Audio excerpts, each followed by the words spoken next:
တိတ်ခါရပေမဲ့ယေရှုမရဘူးလောကမှာယေရှုရတာတတ်တိတ်ခါရတာတတ်မတူ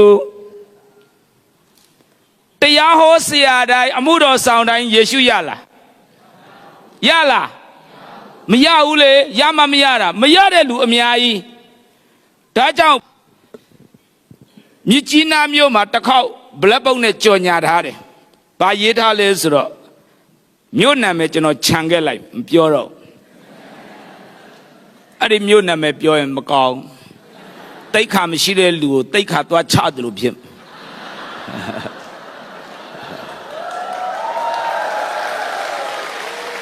လူတွေကလည်းတိတ်ခါကြားတယ်သာပြောတာကြားစရာတိတ်ခါလည်းရှိအောင်မှာတေချာရေးထားတဲ့ black book နဲ့ဘယ်မျိုးကတိတ်ခါတော်ရဆရာ REV သူကလည်းနော်စလုံးကပေါင်းတက်ချင်မှပေါင်းတက်အတိတ်ပဲသိချင်မှသိမှ REV ကလှုပ်ချင်တယ် REV ဘယ်သူခရိယန်သင်းဦးဆရာမဗုဒ္ဓဘာသာဘုန်းကြီးအဖြစ်တို့ပြောင်းသွားပြီးဒီနေ့ညသူတက်တည်ခံမယ်တရားနာခြင်းနဲ့သူလာနာလို့ရတယ်မြစ်ကြီးနားမှာကြော်ညာထားတာ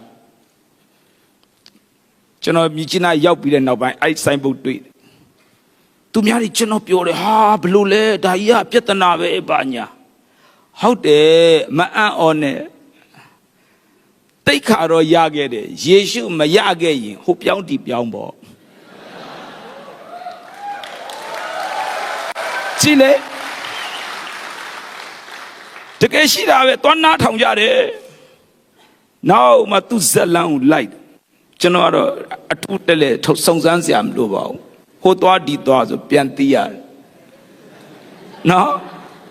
ဖျားเจ้าကပတ်စံနေအကုန်ကျုံသွားတော့